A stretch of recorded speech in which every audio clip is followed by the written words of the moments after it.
ทักทายสบายดีเนาะยินดีต้อนรับเข้าสู่ช่องของน้องปานลาวใต้คือเก่ามื้อนี้มากับเอื้อยเนาะสบายดีชื่อว่า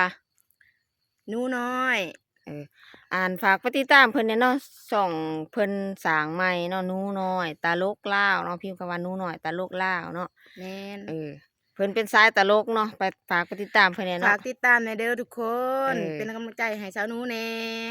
แม่นแล้วเนาะมื้อนี้พวกเฮาสิไปหาเห็ดเนาะแม่นหาเห็ดขึ้นภู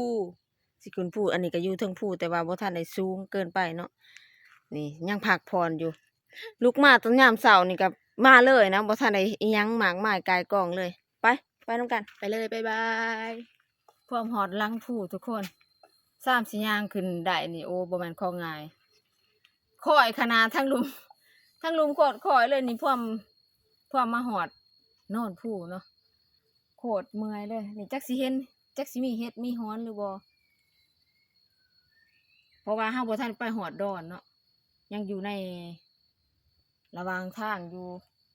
ยังบ่ทันได้ฮอดจุดมันเนาะเดี๋ยวฮอดจุดแหละไปเบิ่งนำกันว่ามันสิมีเฮ็ดหรือบ่มีเฮ็ดเนาะไปเบิ่งหาหยังเลาะเบิ่งเนาะตอนนี้ก็ได้จักสิพอเฮ็ดหรือบ่คือคนน้องป้านเบิ่งคือสิบ่ส่งสิมีดอกเนาะเพราะว่า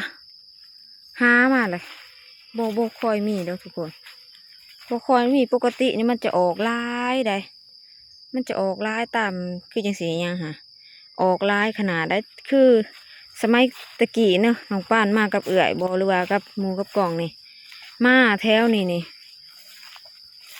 ว่าบ่ได้หาเฮ็ดหรอกนะมาเก็บเอาหรอกเนาะอันนี้มาหากันยังบ่มีพ่อดอกโอ้โกยตะกี้นี่เลี้ยวไปจากสินี่ขาวหุงอยู่คันว่าเฮ็ดเฮ็ดโพนเฮ็ดดินเฮ็ดหยังก็ได้ขาวผุอยู่เนาะอันนี้หายากบ่มีแต่ว่ามื้อเพิ่นอยากออกเพิ่นก็ออกเนาะยามเพิ่นบ่ออกเพิ่นก็ออกเพิ่นก็บ่ออกอันนี้คืออีแม่มาเนาะยามอีแม่มาหั่นน่ะยามอีแม่มานี่เลาได้เป็นกระตากระบุงหั่นแต่ว่าเราจักเราไปเอาอยู่ไสเนาะบ่ฮู้เนาะคือน้องป้านมาตลอดดอกมา4-5เทื่อแหละแต่ว่าบ่ได้เฮ็ดพอดีเนาะคือแม่มาหั่นเลาได้แล้วว่ามีจุดมันออกเขาเจ้าไปบ่ฮอดจุดหั่นก็สิบ่เห็นเนาะคือจังซี่นี่คือจังซี่คือสมัยแต่กี้น้องป้านเคยมานี่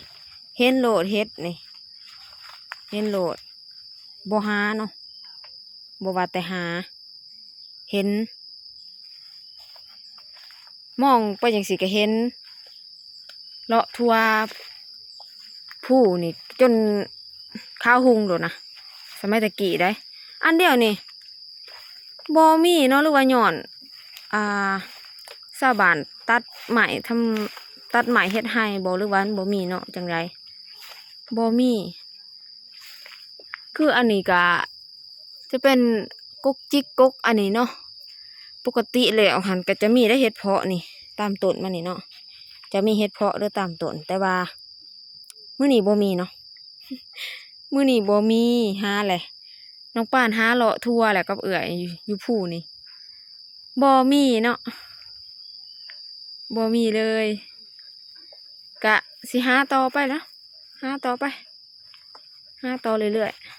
ๆหาต่อสิได้เฮ็ดอยู่บ่นี่หาก่อนเนาะบ่เป็นตาใดเด้อทุกคนปกติมันก็จะออกลายเวลาเขาขึ้นมาหาอยู่ภูนี่มันก็จะออกหุ่งโลดเนาะจะข้าวตะกี้นะนี่หาเบิ่งอีกก่อนตามประหกนาทีก็จัก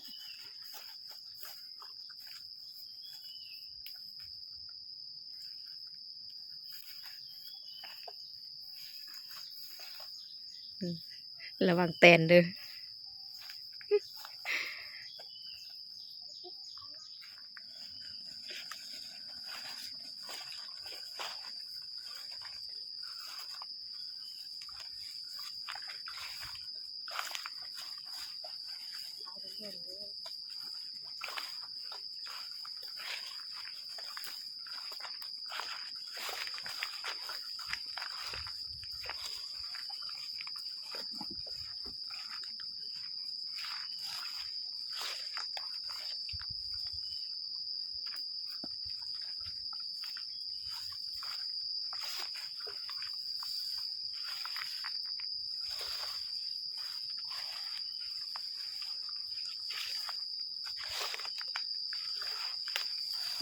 สิเพาะเฮ็ดอยู่บนนั้นสิเพาะเฮ็ดอยู่โอ้ยผ้ามากก็เอื่อยกับผ้ากันหัวโอ้ยตายเลยเนาะแบบว่าตั้งใจมาหาเฮ็ดดีกว่า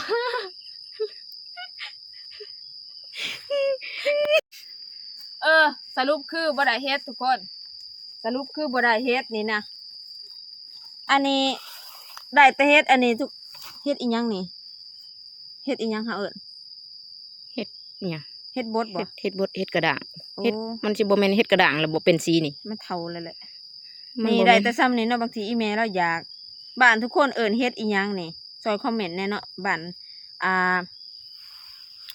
บ้านน้องป้านเอิ้นเฮ็ดบดเพราะว่ามันอยู่ตามกกอีหยังกกเสือกเนาะแม่นเก็บตามกกเสือกแล้วบัดนี้ได้แต่ซ้ำนี่เด้อทุกคน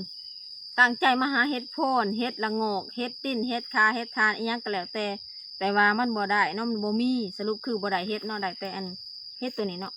เฮ็ดตัวนี้ก็ได้แต่ส่วนนี้โอ้เสียเวลาเมื่อยซื่อๆเนาะกะยาโอกาสหน้าเอาใหม่เนาะโอกาสหน้ามาแหละถ้ามีเฮ็ดหลายๆน้องป้าสิมาทายให้ทุกคนได้เบิ่งอีกเนาะ